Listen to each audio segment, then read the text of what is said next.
We are 75% through the Masters as moving day wrapped up on Saturday at Augusta National. The final round will go down on Sunday. So let's recap the third round. We're also going to preview the closing round of this golf tournament. We're going to do it with a golf enthusiast and host of Ask the Experts with Curran Bhatia. It's my guy, Curran Bhatia. What's going on, Curran? How you doing? Dexter, what's going on? It's the Super Bowl of golf, the Masters, and we have unbelievable drama heading into round four. So I'm really excited to chat with you about it. Hey, this is what you want if you're a golf fan. You want the drama going into the Exactly. final round, and look, it's up for a lot of guys. So let's start off with who can win this, right? And right now, Curran, Rory McIlroy, he's the leader at 12 under, two-shot lead on Bryson DeChambeau.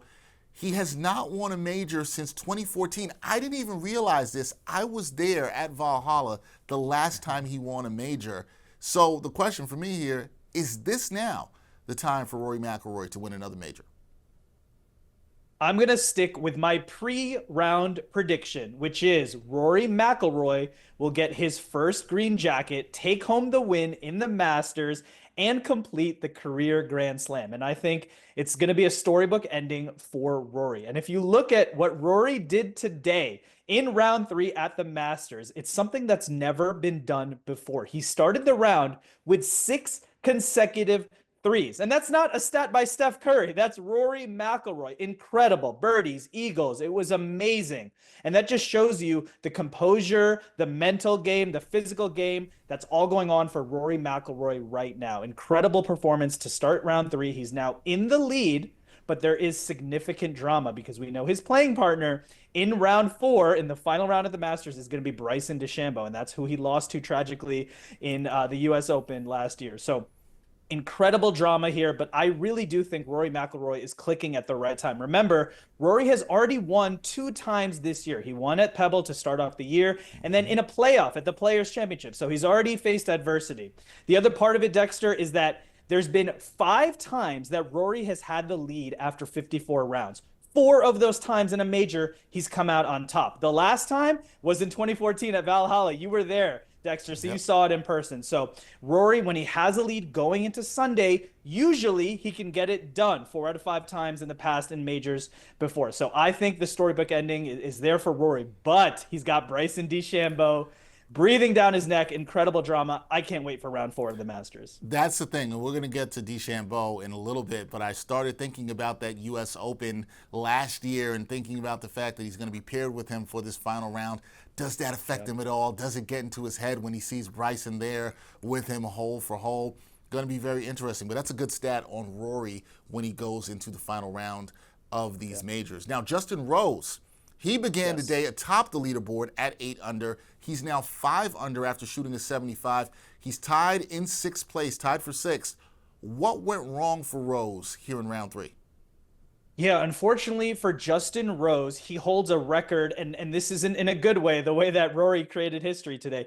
Justin Rose has held the lead at the Masters or co-lead 10 times, and that's the most for someone who hasn't won the Masters. And that's unfortunate for Justin Rose. Now, he is a major championship winner, so we know that he can get it done, but today just wasn't his day. Shot a plus 375. That's not going to be good enough when you have players like Rory McIlroy, Bryson DeChambeau, and so many others playing as well as they were. And the conditions today, Justin Rose could have had a better performance. Now, I actually don't think it was that much to do with Justin Rose.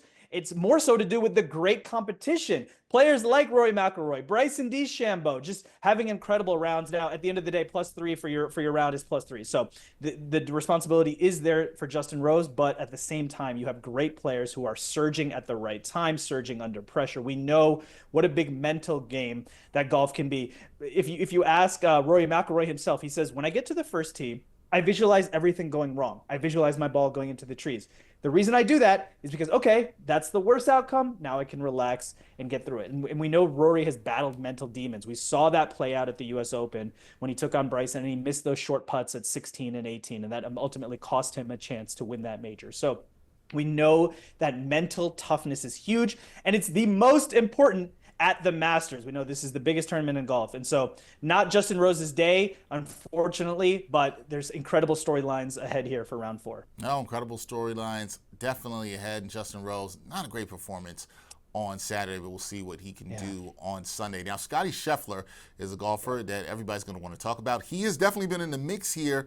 He's also tied for 6th, 7 shots back of Rory here. He shot even par today.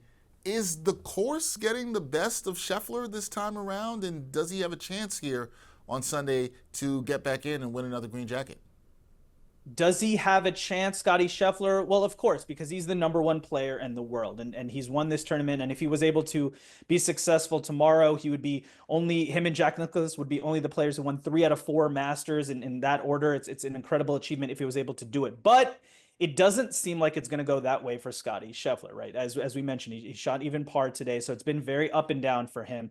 He is the #1 player in the world. He's an exceptional talent, and anything can happen when he's hitting a golf club. But Scottie Scheffler has dealt with an unfortunate start to the year. Remember, he had the freak injury to start the year with his hand, a hand injury. He was cooking in an Airbnb and had a little bit of an accident, and that took him out for a few weeks. So if you look at when a golfer starts their preparation, right, they start off early in the year and then they work up, and usually you're in that peak form by the time the Masters comes around in April. Well, Scottie had a late start because of that injury, and now it seems like he's playing catch up a little bit. And so we've seen that play out for Scottie Scheffler. So you can never count out Scottie Scheffler, but the fact that it's the caliber of Rory McIlroy, Bryson DeChambeau, these are major championship winners. These are top-ranked players. Rory is the #2 player in the world. The fact that it's these guys at the top of the leaderboard, it would be incredibly difficult for Scottie Scheffler to do something special. So I don't think the Masters is going to be his tournament. Like I said, I'm sticking with my pre-Masters pick, which was Rory McIlroy to get it done. But Scottie Scheffler, he's always dangerous. Always dangerous. He does have some other great golfers to compete with and leap over if he's going to get back to the top. As I said, 7 shots back. We'll see what he can do on Sunday. Lastly, want to talk about your guy, Bryson DeChambeau. He's right in the hunt here after shooting a 69 today. 2 shots back in 2nd place. Now, not many live golfers made the cut this weekend, Curran. So how do you like his chances to put on his first green jacket and take it home on Sunday? We know Bryson DeChambeau can get it done at a major level. He's won majors before. Now, Bryson DeChambeau is known as the thinking man's golfer, right? They actually tracked Bryson DeChambeau at the practice range. He's hitting 150 to 400 balls a day. And he says, hey, I like to stay there until I get my swing perfect. And if you want to talk about ending on a high note and surging, just look at the 18th hole in round 3. Bryson chipped in for birdie, right, to get himself into that final pairing. And we all know about the history between Bryson DeChambeau and Rory McIlroy. We talked about it from the U.S. Open a year ago, and that's when Rory missed those short putts. Bryson came in clutch and was able to snatch that major victory. So Bryson obviously has a massive opportunity, a massive chance, and we know that he's surging at the right time. But I'm going to stick with my pick of Rory McIlroy. And I think it was really interesting, the juxtaposition of the post-game comments by both men. Rory kept saying, hey, I need to stay in my own bubble, my own cocoon, my own world. He kept saying that. And what he's trying to say is, I need to focus on my game. I can't let outside factors come into play. For Bryson, it's the exact opposite, right? He's thriving off of the crowd. He's using the crowd and all the outside factors as motivation. And that's worked for him in the past. So Bryson DeChambeau, incredible golfer. He's got that brain for golf. He's a hard worker. But I don't think that we can take away from the greatness of Rory McIlroy. Remember, he's the #2 player in the world, one of the greatest players that has ever played the game. And I think this is his opportunity for that storybook ending, to get that career Grand Slam, get that first green jacket that he's wanted for such a long time. He's 35 years old, and I really think his game is clicking at the right time. I think he's battled the mental demons. I think he's put himself in position to win, but it's going to be one of the most fascinating Sundays in Masters history because of this final pairing of Bryson DeChambeau and Rory McIlroy. Yeah, I can't wait to see it on Sunday. I'm hoping for a close finish. Maybe Rory runs away with it. Maybe Bryson takes over. We shall see. It looks like it's going to be a really good finish down there in Augusta. That is Curran Bhatia. Check him out on Ask the Experts with Curran Bhatia.